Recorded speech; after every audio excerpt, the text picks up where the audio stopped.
go into a tournament like with good odds of making prizes, but if you get them, you want them to be good. So yeah, so there's the money, and then obviously the custom tokens you mentioned.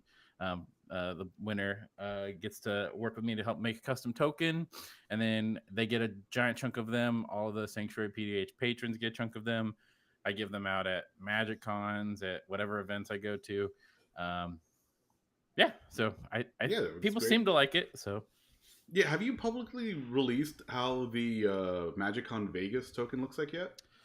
I don't know if I have. I probably should, huh? I It's in like 2 weeks. yeah. I guess I was gonna spoil it, but yeah, we can. I mean, I can give you the No, I mean, image. you We can can just put it up with nah, this or save whatever. it for tomorrow. Save it for the But stream tomorrow. it's really cool. So I showed all the patrons this already, and they kind of had feedback as I was putting it together with Springer, he's actually playing tomorrow, and he's kind of in the various PDH discords and stuff. But it's a Vegas like roulette board themed Undercity dungeon. So it looks like like a roulette board where you move your chips onto whatever number you think is going to roll. Has chips on there. Has like a copycat Las Vegas sign, but for the Undercity. And then on the back, it's like a traditional kind of playing card back. Yeah, I know it looks super sick. I can't wait for you to unveil it publicly tomorrow. And you chose a different card stock too, right? Yeah, so this one in the theme of Vegas, yeah, I made it just like a normal like bicycle, bee playing card. So it'll be like, that kind of like glossy, kind of aerated type finish. And then at Vegas, there's going to be a giant one for people to like sign and doodle on and whatnot too. So Yeah, I'm hopefully because I told some of my friends last year to go visit you guys. I swear to God, they better they better go visit you because I'm sending some of them a couple PDH decks because unfortunately I'm not able to go because life happened and have to go pay for tires, have to go pay for a whole bunch of other stuff. Just bills kept piling up. So yeah, just being able to fly out of Miami is a luxury in itself. Living here is a luxury in itself. Yeah. If it's not one thing, it's another. If it's not life getting you down, the weather blowing up your stuff. Yeah, you guys have been through the ringer weather-wise. Yes, we have. Yeah, shadow of a doubt. It's funny, right? Because Gator and I went out to a tournament up in Central Florida in the middle of August. Hurricane barely passes by, Gator gets affected. Hurricane passes by recently with Hurricane Helene. Tampa gets totally screwed. Tampa takes a direct hit. Mostly, I haven't seen most of the damage, but I know Tropicana Stadium is messed up. Yeah, the roof got ripped off. West Palm Beach had a whole bunch of tornadoes. It's been crazy. Fortunately, Miami got lucky. Yeah, we lucked out in that one for sure. Yeah, I was surprised. Like, I think the next day I saw you guys post like blue skies and palm tree photos, and I was like, what the heck? Like, you guys didn't even get touched. To make up for it, today has been all rainy and stormy and god awful. Okay, there you go. But yeah, no, that's crazy. But I'm glad you guys are okay, and no internet, electricity, or other home destruction or anything like that. That's good. No, fortunately not. Just regular Miami stuff. Just the power flickered like maybe once for me. Classic Miami things. Yeah, definitely. But with that said, I mean, let's kind of get into the meat and potatoes of this, Bobby. Like, so I'm going to be playing in tomorrow's event. Franklin's going to be playing in tomorrow's event as well. I'm pretty excited to see what shows up. I mean, it's kind of a sporadic showing of a lot of decks that show up, right? Like you don't really have a consistency, or maybe I'm speaking correctly, and you do have like a more of a consistency style of decks, or yeah, I mean it's kind of all over the place, like you mentioned. I mean, online we see a lot more like the combo decks pop up than that, like your typical like in-person tournament. Mm-hmm. But I mean that changes, tournament to tournament based on who's around, who can play, what combos change. Like people will like hop from combo to combo deck. I know you guys are playing mid range this time around. I know There's some people playing aggro. There's some people playing control. There's a little bit of just everything this time around. Um, I've been kind of like keeping eyes on the decks. I'm not going to reveal anything, because whatever. But there's going to be like, there are going to be some of the same old culprits. There's going to be a handful of new decks that haven't really been played much at all, and kind of things that pop up here and there. The not the usual suspects, but some of the fringe things that maybe people have heard of, but don't see too often. So it's a pretty wide range of things, but you're still gonna see what the boogeymen, quote unquote, or whatever you want to call them. So yeah, because I am super excited to hopefully see at least one Arabella in the top 8. Hopefully Lily Splash Mentor also gets another top 8 finish. Well, I kind of think that like Arabella is the deck that's going to be like hopefully be one of the breakout decks of this event. Like that's kind of like one of my hopes because everyone's talking about it and like more and more variations of lists of it are coming out. So it's kind of like one of those things. It's like I want to see it. I want to see it do well, but it's just like, is this event going to be full of like breath weapons and pestilences? Because if it is, the deck's not getting off the ground, right? Like so. Yeah. What's going to end up showing up here is going to matter what the metagame is for a deck like that to be able to get its legs and its footing in. So yeah, I'm excited to see Arabella. I've been like tinkering with the list, but haven't gotten to like finish it yet. I know lots of people have been tinkering with it. I think it's powerful. Franklin mentioned Lily Splash Mentor. I know people played that in the last Sanctuary, I think. And that was like, it's kind of like the first time I saw it. I'm excited to see more of it. In terms of like new commanders, those are the ones that like immediately come to mind. But I mean, there's also going to be like, new decks for commanders that maybe just haven't gotten love before too. There's going to be people playing their pet decks and people trying out things. So are you saying Phyrexian Sensors showing up? I apprete that, man. I think that's pretty good. That's pretty good. It's monocolor, so you don't have to worry about color fixing or tutoring. People are only allowed to play good Christian wholesome magic of 1 card per turn. Good old Censor. Yeah. Unless you guys are interesting Censor, in which case feel free to. No, we're safely locked into Sivir's Cloakwood Hermit. Yeah, good old Severus. We're gonna see how that does for us this time around. We got the whole team playing it, so I'm excited to see where it goes. Sometimes the deck struggles with closing out a game, just like every other style of mid-range pile. But with the way the deck has been formatted recently, it has a lot of ways to actually close a game. Just depends how threatening you are in comparison to other people's threat assessments. Just like it always is. So we'll see how it pans out and kind of go from there. Yeah, I'm excited to see that. Get a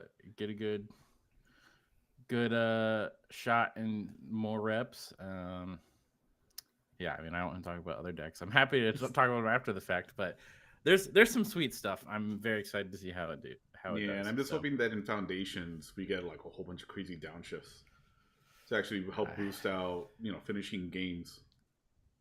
I don't know if that'll happen, but maybe. Maybe. I feel like they reserve that for the Horizons type sets, but maybe because it is a standard set that's going to be around for 5 years. So, Lord knows what crazy stuff they're going to downshift. They could downshift. Yeah, I just imagine the power levels of that set are going to be pretty. I don't know, not low, but not crazy because it's going to be around for a long time, so they don't want to have to like deal with messing with it for a long time. I mean, it should be relatively low, like just from theory crafting, right? Like it's supposed to be the new variation of the additions, right? So your Thorn Elementals. I'm not sure how many players here know how. I don't. I mean, they know that card. Have you ever heard of my boy Rocks? I mean, Wizardrix. Yes, they also printed Grave Titan and Company in that set, in those core set too, though. So who knows? Hill Giants, yes, the squad, the team, but we love them all. We still play with them. I mean, it's crazy. They could downshift. Was it City of Brass down to common? It wasn't a core set once. Oh yeah, for sure. At one point it had no symbol, which meant it was common, right? You're like, yeah, definitely, Yeah. definitely. They're just gonna downshift mana crypt now that you can't play in commander, right? So No, they That can't is put that in standard. That would be that. crazy. It would just be banned before it got printed, just like a companion. Calm down. They know what they're doing. Relax, relax. Actually, But if they downshift some of the companions down from rare to uncommon, that would be pretty cool. I don't think they would because they don't like companions in standard, but I am interested though to see like what the metagame ends up being like with this tournament, because I know in OMG Chris's last event, we had done one of these videos right before the event, and we kind of discussed, a lot of the decks that show up to his events have always been like leaning on the fringe side, but yet the finals was like Malcolm Breaches, Malcolm Kedis, Dargo Kedis, and Laylor Weaver, which is just like the the top of the houses meta. of the format. So it was just like and Dargo Kedis has seen essentially zero play here in a pretty long time. yeah, And I know Laylor Aaron played Weaver, it right last tournament. yeah, Kamanas. yeah, Yeah. that was the first time he's played it, and he topped that event with that.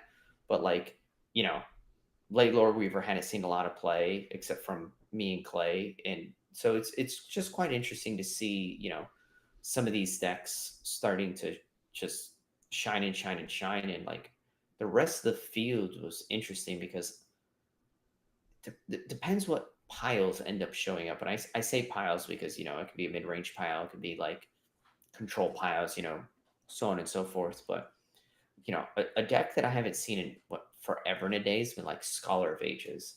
I'd love to see that deck show up to an event, right? Yeah. Like, Yeah, I mean it's just like a problem with like the size of our format, right? And I know you've touched on this before, everyone has touched on it before. Like there's all these sweet decks, but there's only so many tournaments, there's only so many people. So like yeah, we're exactly. never gonna Yeah. see like, we're never gonna see all the cool decks we want to see in a given tournament, right? Just because people, there's gonna be people who play the same deck. There's gonna be people who play the same deck tournament to tournament, like, and just don't want to shift off their deck. Like that's their baby, right? And so, um, part of that is just always gonna be the case. Like I would love to see Scholar get played more. I would love to see, Floodgate get played more, even though I'm the only one who ever plays Floodgate. I mean, Floodgate is a perfect counter to Arabella if you think about it. Yeah, Arabelle would have a real bad time against Floodgate. Although it would love attacking into Floodgate until it's blink time. So I have a deck that I would love to see more plays, Sfella, but I think I'll pay for the, I'll this. pay for Pinhorn's tournament entry. If he's willing to I play mean, Stella, I will pay for his entry. So I'm just the worst shuffler on the planet because like when I play test Sfella, no joke, I play test that on Moxfield. Like my version on Moxfield, I play test it. Every time I like do the Sfella thing where I flip things over, it's always like the nuts. And I'm like, this deck is so cool. I can't wait to play it. And then my paper variant, which is right here, by the way, I play there's my paper Sfella variant, right? Like sleeved up, like I play it every time I cascade or I do the Sfella thing, it's like land, wild growth, land, land. And I'm like, how am I so bad at shuffling? Like, It's ridiculous. Just it gotta get makes me luckier. so sad. Like, my shuffler with decks like that is always broken. Like, the hands just don't work correctly whenever I'm playing that deck. It sucks. Makes me so sad. Then you just get a turn 3 hand in a tournament finals, and it works out. So it's all about It evens timing. out, right? It's all variants. It's so weird how that works. I have the same thing with a Scholar of Ages. I'll play Scholar of Ages with like a group of friends, and I'm like, this hand's like the nuts. If I top deck High Tide, I cannot lose this game. And then I top deck High Tide. I'm like, I love this deck so much. But then decks like Sfella and Sivirus, I can't talk shit about Sivirus. Let me not do that because it's going to be pissed off at me tomorrow. No. We can save that for the tournament report video. And then it goes from anecdotal to, this is what happened to me. Yeah, I played it the other day. I actually had some really like bomb reviews, which is kind of nice. But Yeah, I I don't just know. need all the luck in the world tomorrow for it, and I need to be very conscientious of how I'm tapping because I just keep losing to myself. It's very Yeah, frustrating. I think Pay that's attention. one. I Oh, mean, Bobby, let's actually get your opinion on this. There's been a lot in the community about like mid-range decks need to show up and so on and so forth, and or they do, but like their win rate, is just horrendous.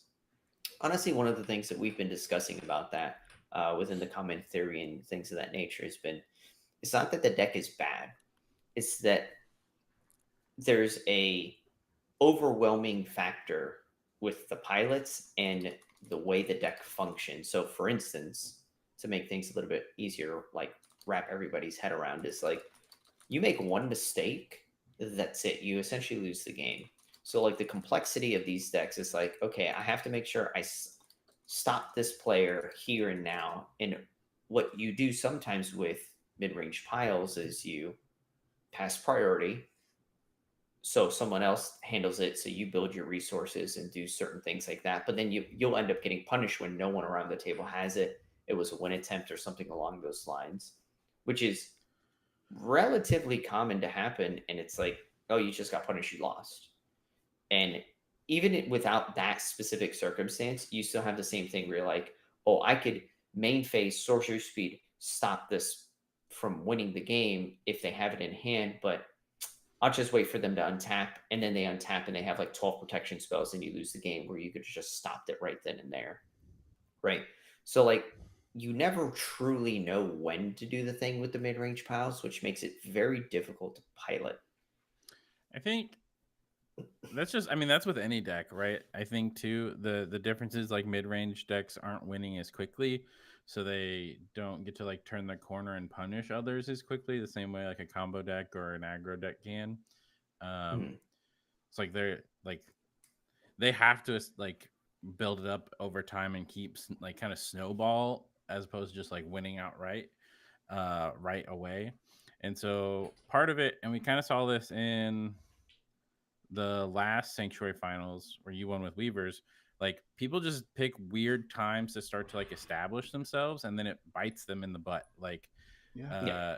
there's a lot of having to know, okay, What when are happened? people scary, right? Like um you know TV. what, What? knowing how Why? close someone is to It's countering a based daddy on and what the TV. information in play is Okay. one thing.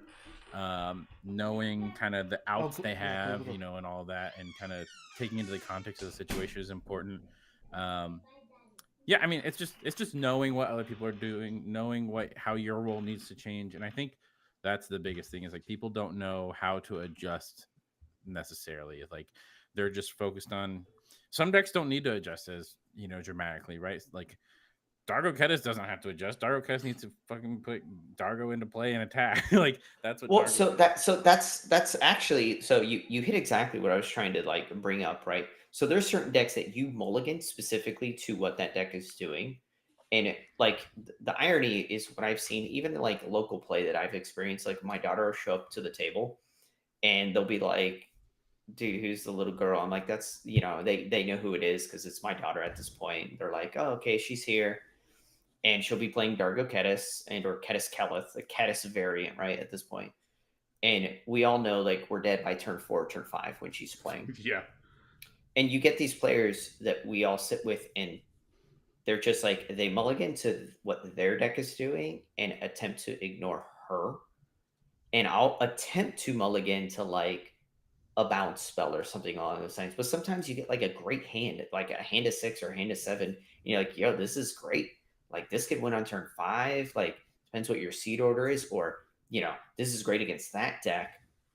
But then this deck goes ignored, and the table didn't have the conversation of, hey guys, if we don't mulligan to the Zada, if we don't mulligan to the Dargo, if we don't mulligan to whatever this thing is that we're all weak against, we will outright lose. And then you get this like weird paradigm where it's like, I'm pointing at you for this, but you're pointing at me for the same thing. And then you get the third person going like this, doing the same thing, the opposite directions, and you're like, Just Spider oh Manning it. crap. Yeah, really? Like, Spider-Maning, but no one's actually Spider-Man. They all yeah, think the other Yeah. Spider-Man. yeah, exactly. So it's really strange because you also have like the opposing one too, right? That I've noticed happens so much. You get the one player that goes out of their way to do the mulligan process, right? And they mull to stop the Dargo player. And then it turns into this like weird 1v1 dynamic where the other two players just get to like chill and watch them just end themselves against each other. And then the other two players are so far ahead that like the game is like this weird, I don't even know what to describe it, but like Punks has been there when we've seen weird things like this where No, like is a this blue player throws every counter spell at one player for like on the weirdest thing, like, oh, mana rock, counter that. And you're like, why are you countering my mana rock, dude? Like, really? Like, oh, bounce your creature, whatever you just played, and it's very awkward. Like, what are your I thoughts on don't that, Franklin? I don't get it. It just happens. It's like two. It's like you have two kaiju's fighting against each other, and then they just spend all their energy, and then just the humans come in and do the cleanup work. Two kaiju's. That's basically it, right? What a comparison, bro! I get Like, this reference. You always call them like the titans of the format, right? So what are they? Just two kaiju's fighting each other, and the other two decks are just like, "What do we do?" They're like, "Shh, don't worry, we don't have to do anything. Just wait until they kill each other, and then we win." oh, that's so funny. I mean, it's interesting. I think the Sanctuary has been really good though, with like just players. Like, there's been great conversations and matches I've been in. Like, everybody's willing to talk to another player, which has been one of the best things about participating in tournaments overall. So Yeah, I don't know. I think like even if it doesn't happen during the game, people are pretty friendly and talk afterwards, and that's like PDH as a whole, right? I think most people are willing to talk about things and talk through things because there's a lot of like new people coming in all the time. Like we have people in this tournament who I've never seen play PDH ever. So that's cool. I'm excited. Or people who have been lurking around forever and this is their first time playing. And so there'll inevitably be something like sometimes in some places where they don't know what's scary. Um, and so like talking to the table, and being able to, take it, for what it's worth, right? You can never really take what other people are saying at a table at face value. Um, Well, but, especially in the tournament situation. Right. But if like, if you're like, I don't know what's scary, and two people are telling you something is scary, and one person is trying to like deflect, you can probably figure out what's scary, given some context there. But yeah, no, people are talk. I am really like overall, I've been really happy with how like people aren't talking too much either. I know we've talked about draws and things in the past where like that was a concern at one point. We haven't had that many draws overall in like tournaments lately. So I feel good about that. But yeah, and then Well, like the kind of the phenomenon we were talking about, like one person just throwing all their stuff at one other person. Sometimes that'll happen if someone has like a bad matchup and like they can't beat that deck, and then like that's the only time I can like sort of understand it. If I like cannot beat like creature decks cannot beat Aranis Urchin, and they have to pick on Aranis Urchin. But it also sucks because Aranis Urchin does such a good job of keeping like combo decks in check too, because all the combos rely on creatures. So there's like this balancing act you have to do, and everyone's gonna do it differently, because they all like have their own perceptions or whatever.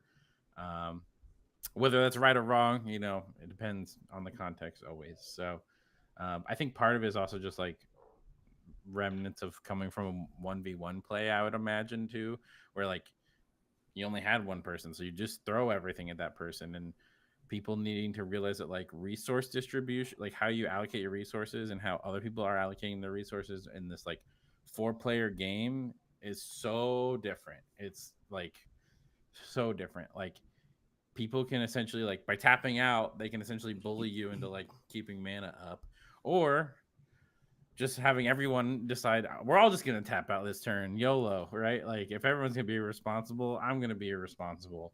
So yeah, but then the freed from the real comes down, and it right. never feels good. Yeah, it well, it never feels good for the good. person playing freed from the real. I mean, fair. So I mean, I have been on both sides. I've been on both sides. At least we're fortunate enough to be in a format that does have red Force of Will. It's true. Yeah. And black Force of Will. And no, I don't want to. I don't want to say that. I don't want to say Black Force of Will. I've lost many times sitting with my snuff out in my hand, and stupid opponent has stupid low subordinate, and I can't kill this stupid creature. It's just staring me in the face, and I'm like, "It's why is it black?" Like the non-black creature clause hurts so much. Oh, it's such a frustrating. It's such a frustrating. I've had the same thing with Sir Conrad as well, but yeah, I digress. But yeah, man, it's really interesting to like think about like all the different things that we do experience in the format. Like, you know, that is very true. You know, if you were playing Floodgate and I was playing Gut, like I would make it a point to only ever look at you the entire game. So I completely understand where that's coming from when it comes to like one of your bad matchups, right? Because well, it's your bad matchup. So totally fair. But actually, you know, I just thought of Bobby, has a deck with black in it won an event yet? I have no idea. I have to remember 6 different events, and you expect me to just know that off the top of my head? I know some of them because I have the tokens in front of me. I don't think. So. I don't think. Not a Sanctuary event, at least. Yeah. So we have Gretchen, we have Weavers, we have Abdel. I think it's Sphinx Summoner is the only one that has black in it to date. Yeah, Sphinx Summoner won a Common Cause. Abdel Black just won like a tournament in Philly that was like a 24-person thing. Yes, that just recently won. But yeah, no deck with black in it has won a Sanctuary yet. So interesting. Until this weekend. Oh no. Yeah. Spoilers. Maybe this all will change. All the pressure on Severus. Thanks, Franklin. Thanks. Hey, it's fine. It's gonna be a triple Severus pot in finals. Gross. Oh my gosh. Awful. That does sound awful. Could you imagine? Especially in untimed rounds. So oh no, in untimed rounds is gonna be the funniest thing. The final turn is gonna be everyone activates Severus in response to other people activating Severus.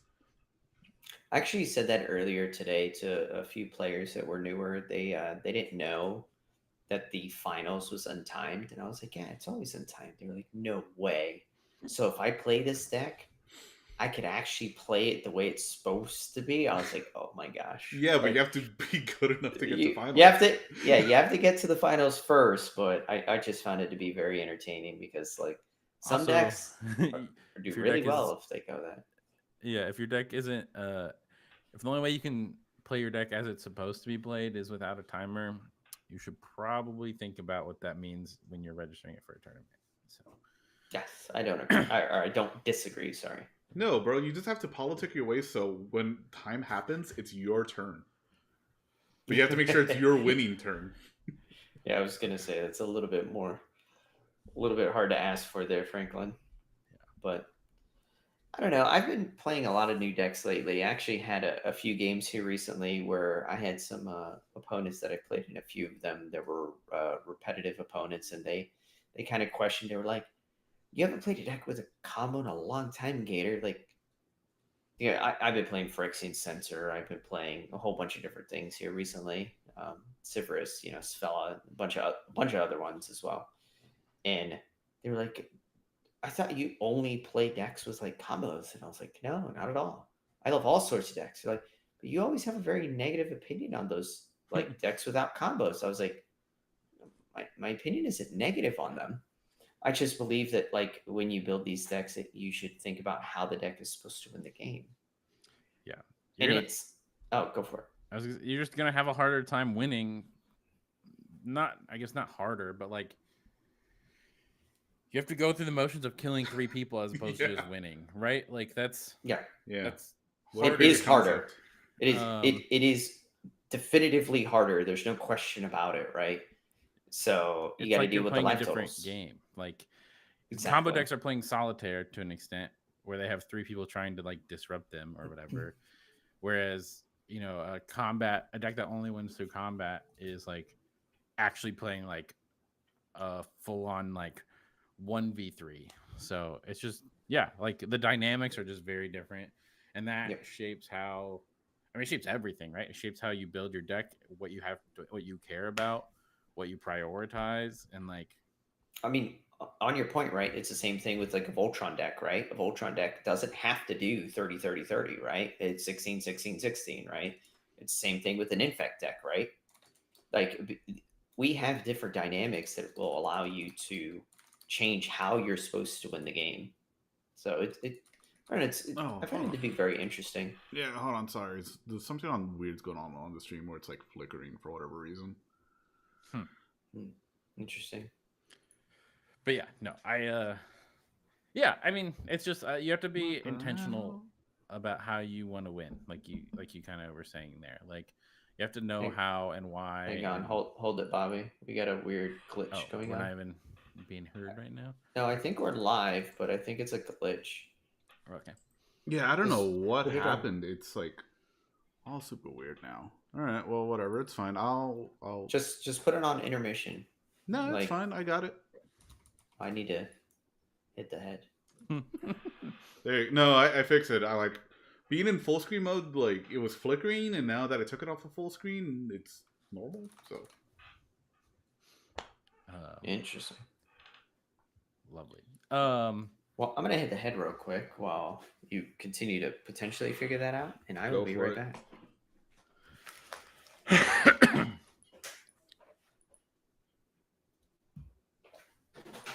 Oh, yeah. Sorry, I can't read. I couldn't read studio chat. Sorry, Bobby. Oh, no, you're all good. I just sent that, so you're good. Oh, okay, perfect. When Gator gets back, possibly. So, but yeah, like I said, that's crazy that like only 2 black decks have won a PDH event in like since we started recording history. Yeah, I mean, I think there's a few that can still that like haven't. Like Abdo Black was on my list, and obviously now it has one, so that is there. Like I still think Disciple of Deceit is going to get there one day. At that same Philly tournament, Dallas Walker actually was like the #1 seed going to top 4, but had to leave. So who knows? Well, Val, he could have won in a different universe, just unfortunately not this one. Right. Like Val Agent is good. I think that deck can win at some point. I'm sure I'm gonna get roasted for like missing a bunch of potential, decks there. But like Conrad's still good. Yeah, that's Conrad Spring was still pretty fun when Clay and Aaron were playing it a lot. Yeah, I like Torwalkie. I might be in the minority there, but you are in the minority. I get it. Like I can see it. Like I can see the line. I understand it. I just don't believe in it. That's fair. I am a believer. I've played it a chunk, so I like it. But yeah, I mean, it's just a loyal subordinate, right? That deck's good. And Dalek Squadron, those are kind of in the same vein. So yeah, I think there are decks in black that can win. It's just it hasn't gotten there yet, and part of it is because they're not.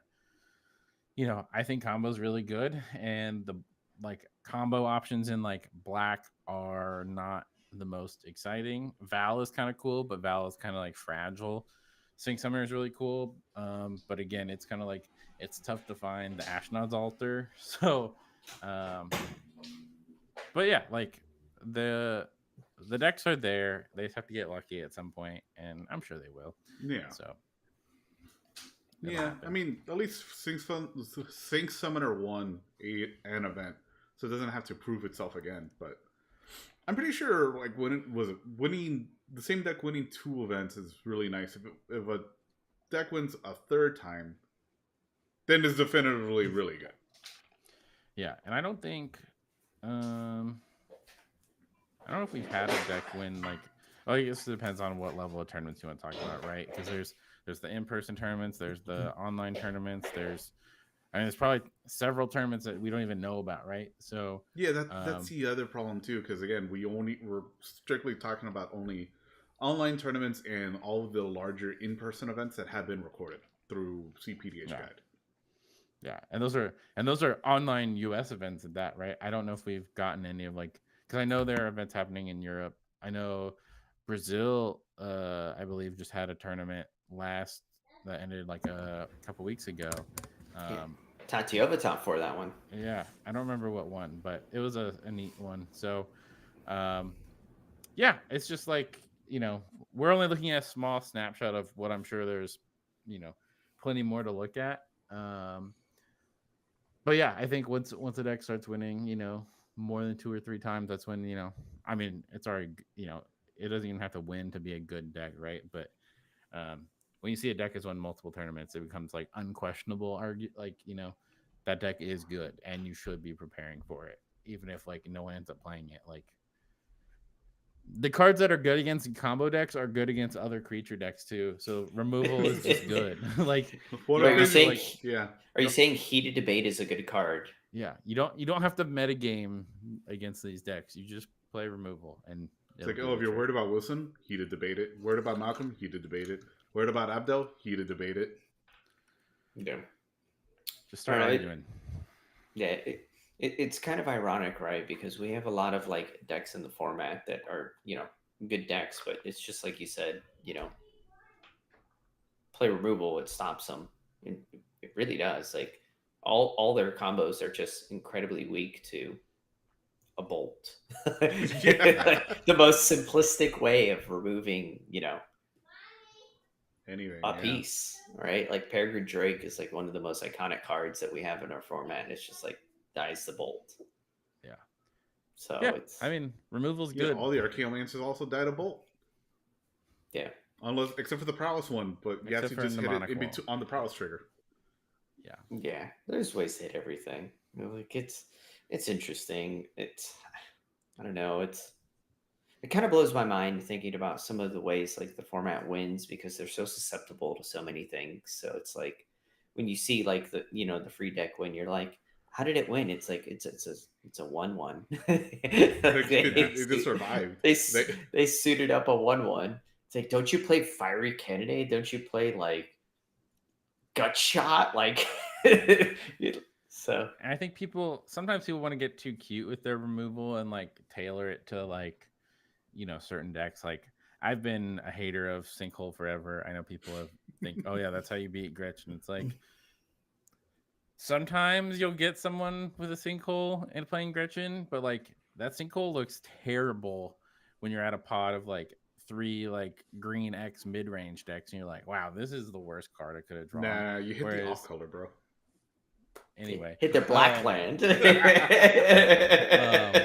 whereas if you just like played another removal spell, that card is always live. Like, Well, unless they're playing yeah. the black deck, and then it's not live.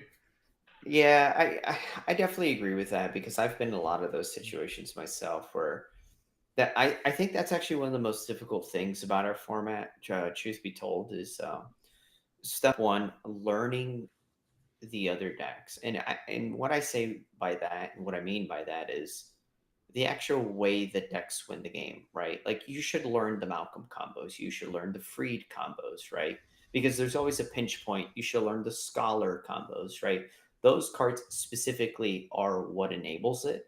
So you have to figure out where it is weak at and what point it's weak at, right? Like the Ashnod combos. Once you learn those, like the rest of the format's very easy to like play against because you're like, oh, this Heated Debate is actively able to stop this. This Siege Smash stops an Ashnod's combo, right? Like this Yeah, super Thunderclap hard. kills the Thermopod, right? So you have the ability to know when the weak points are, and then it's not difficult to be able to stop them from that point on. But you also need to have a way to win the game yourself, which I think is one of the metrics that is very difficult for a lot of people because there is a means of too much removal, right? Like, I mean, we've seen decks with over 32 pieces of 30. You don't believe 32 pieces of There's removal is too It many? happens. never too much Documented. Yeah, we've seen 32 pieces of removal, which I just find to be relatively ridiculous at that point. I don't know what you're playing at that point, but I mean, you can still have a deck that wins with that. It's just making sure you have a plan in addition, right? Like, lots of, I know you're like big on like people need to have a way to win, which is true.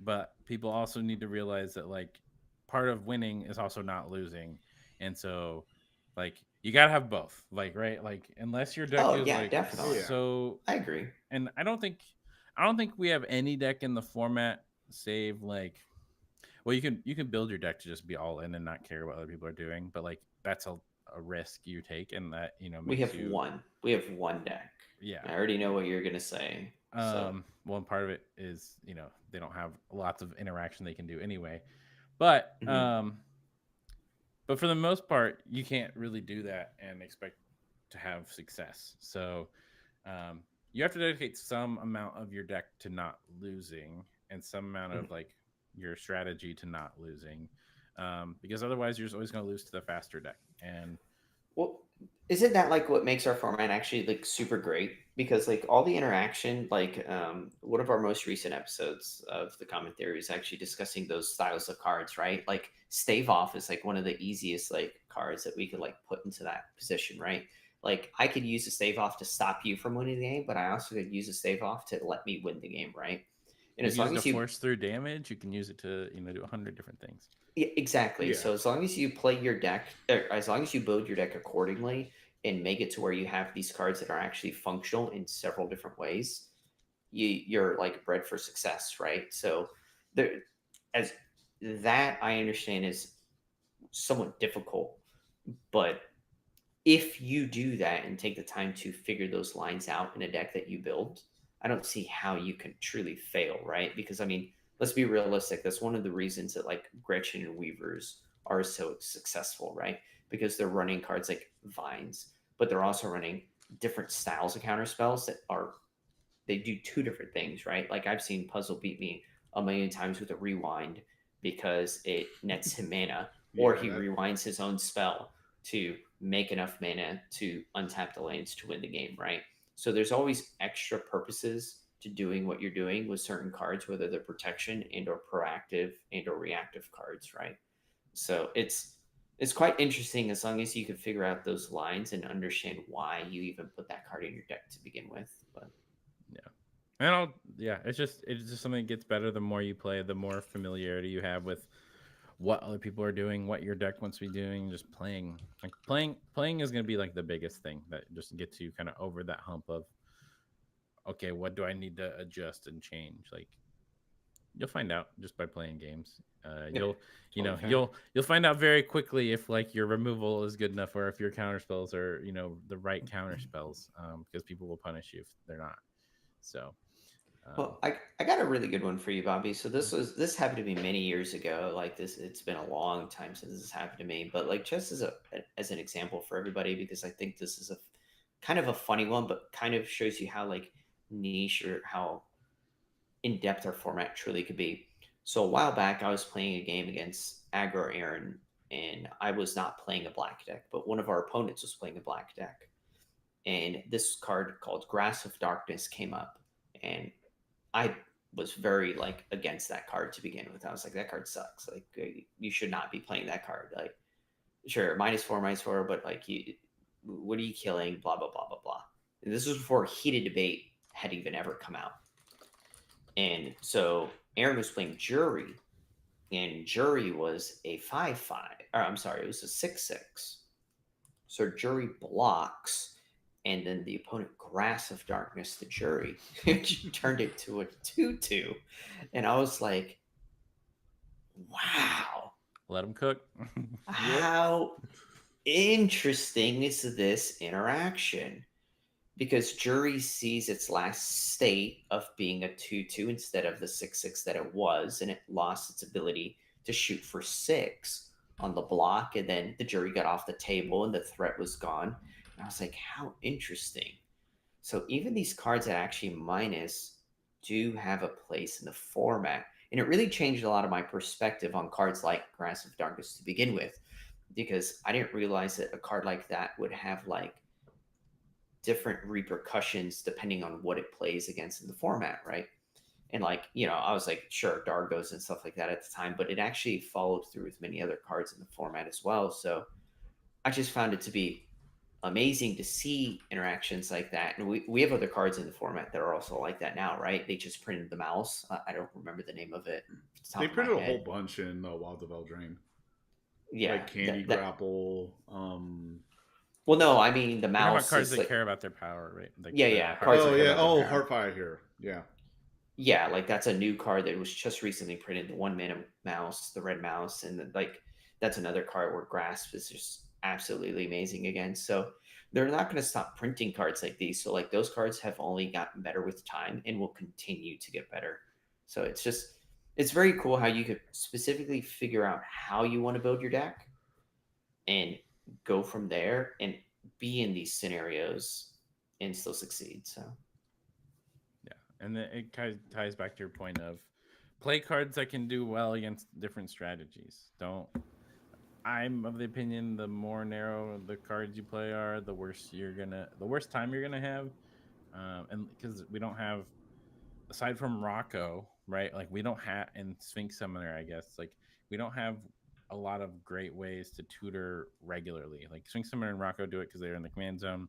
Yeah, we have Merchant Scroll. Yeah, we have like Wizard Cyclers. We have Transmute. We have some tutoring, but very rarely are you going to be able to go find that silver bullet to like respond to someone when most of the time you're going to be using your tutors to try to find some way for you to win yourself, right? So the broader of a net you can cast with a specific piece of interaction, the better you're going to feel. So much better when you draw it every time. You're never going to have like a crap, I wish this was literally anything else moment, like when you draw a sinkhole against decks that do not care if they get sinkholed.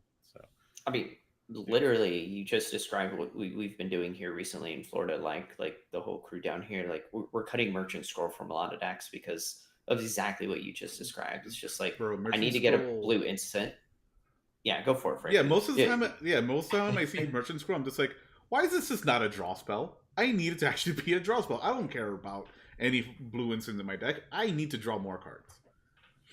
Or I need to get step through so I can Wizard Cycle. So it's just kind of funny because it's like some of these tutors we have in the format are just so incredibly specific. They don't actually help you get ahead or catch back up when you're behind. So like they actually are bad for your game playing, which I don't think a lot of people realize that, truth be told, because like Goblin Matron is another one. I just recently cut it from some decks as well, where it's just like sometimes I don't want Blades of Velas Fail. Sometimes I don't want, some of these cards. I need just like I need to dig for some sort of removal spell. And as of right now, the way the deck is built, it doesn't have one. So this card's gone. Yeah, just wait until we go back to Lorwyn and then we get like Goblin Lightning. Oh, whoa, that would be sick. I'm surprised that there actually isn't Goblin That's not Crypt Swap. I'm surprised that there's no Goblin tribal removal. Tarfire. No, that's Tarfire. He said Lightning because we have Grenade too. So we have Grenade and Tarfire. Yeah, but Goblin Grenade. Give me Lightning. Bro, that would be sick. I'd be so about that. Oh, dude. Yeah, Tarfire is a goblin. No, it's goblin. 100%. But is it common? Yeah. I used to play it in Gut in the OG version.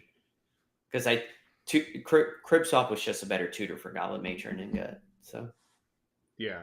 But yeah, that makes sense because like we don't really need to shock stuff. It's not bad to shock stuff sometimes. Yeah. Tarfire is good. I mean, I like Seal Fire and all those. So like 2 damage is enough to kill a lot of the problematic cards in the format too. Yeah, for sure. I'm a big fan of Lava Spike. I think Lava Spike should see a place in the format sometimes. If I'm like, allowed I understand to you lose your Spikes, mountain, yes.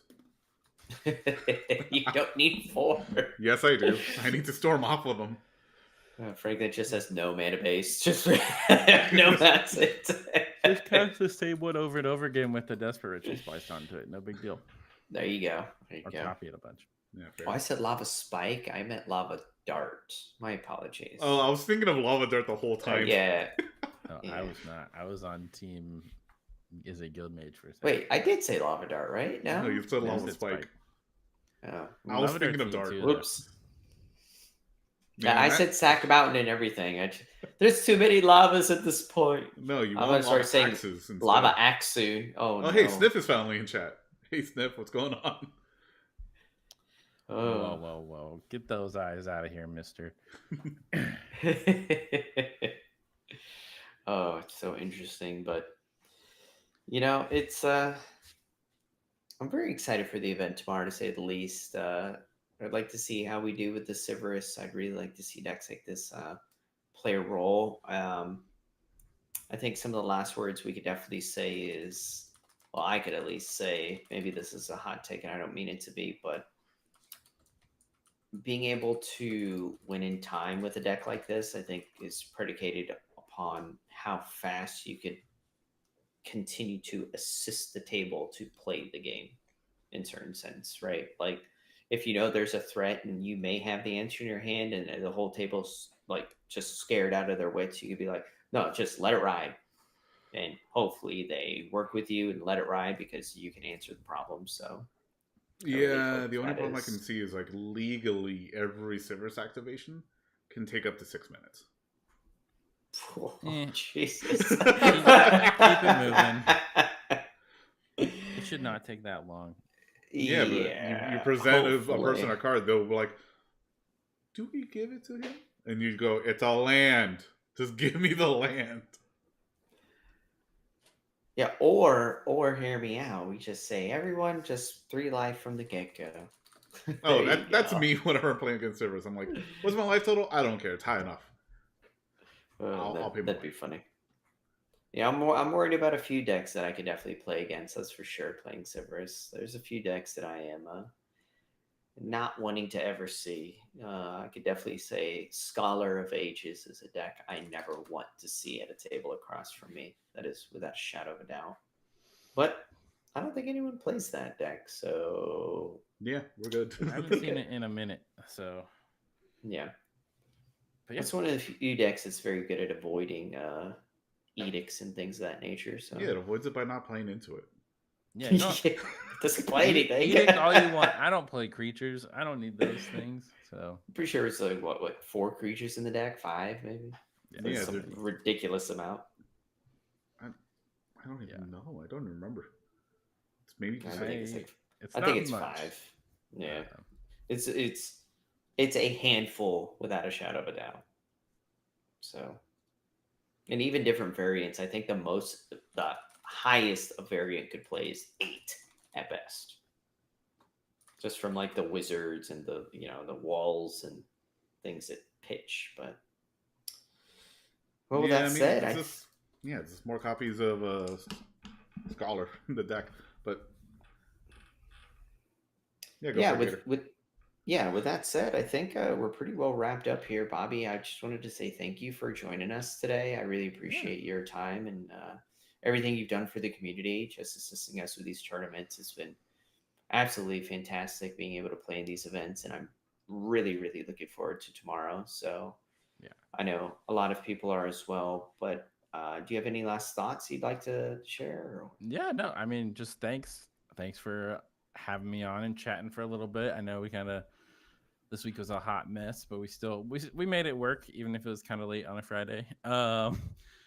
But yeah, no, I'm excited for tomorrow. Really excited to see what shows up. I hope we see a lot of. I want to see new cool stuff. I want to see more of the same, and I just want to see good showings from all of it, right? So I don't care who wins or what wins, but I just want everyone to enjoy it. I want there to be cool stuff that happens in the games. Like having cool moments on the feature matches is always great. Going back and hearing about them or watching them is cool. And yeah, just kind of excited to see, as we wrap up this year. I think this might be the last one of the year. And then Chris and I might do something here in December together, tournament wise. So this might be the last Sanctuary of the year, TBD. So yeah, even if you can't play, definitely watch and then follow along. The stream is always fun. It's gonna be awesome. There's gonna be Brad. I think we're gonna have Derek, Brad, Alcadron, and Sniffhow all commentating at some point throughout the course of the day, and me too. I'm sure when I'm not, running around with like a chicken with my head cut off. Wait, you too or me too? Me too. We're gonna have Bono there. But yeah, no, it should be fun. I'm looking forward to it, and then hopefully I can get and play in the next Common Cause too, because I've been itching to play here lately. So yeah, Nice. no, I'm excited to see how you guys do with Cyprus. And Well, here's our little spoiler alert for you, Bobby. How about this? Let me interrupt you here real quick. If you play in the next Common Cause, we will be commentating your gameplays in that one. ooh, So the Common Theory is how the partnering up turntables. with the Common Cause, and we will be the commentators for the next event. So we're making a bigger announcement here this upcoming week, and a little spoiler for you guys that are watching this one. But yes, we will not be playing, but we will be the commentators for the next event. So very exciting if you play, Bobby. We'd love to talk some shenanigans about what is Bobby doing? What are you doing? Like, he doesn't have a way to get flying. What is he doing? I just jump it, launch it, whatever all these bad blue cards that get flying are. So we know he's playing blue now. You gotta get Floodgate flying so it dies. That's just how it works. So but yeah, no, thanks for having me. I'm excited for tomorrow, and if you're watching this tonight, make sure to come in. If either sign up, you still have 2 hours to do so, or just come hang out. I'm sure we'll post links everywhere. So yep, I gotta go submit my deck list. Yeah, get on it. And some of us still need to pay for it. Some gators need to sign up still. So. Yeah, I need to go do that now. Well, thank you for your time. Token looks like. The squirrel token? Oh, hell no, bro. Good luck. All right, Franklin, take us out of here, man. All right, everyone. Thanks, everyone, for watching. You're probably watching this in the future. So, in the future, when you're watching this, let us know how we did in the comments. And with that, thank everyone. Go subscribe to the Sanctuary Patreon. Support our editor down in our Patreon. Join both of our Discords. So, with that, all the links. Yep, all the links are already in the description. So, with that, take care, everyone.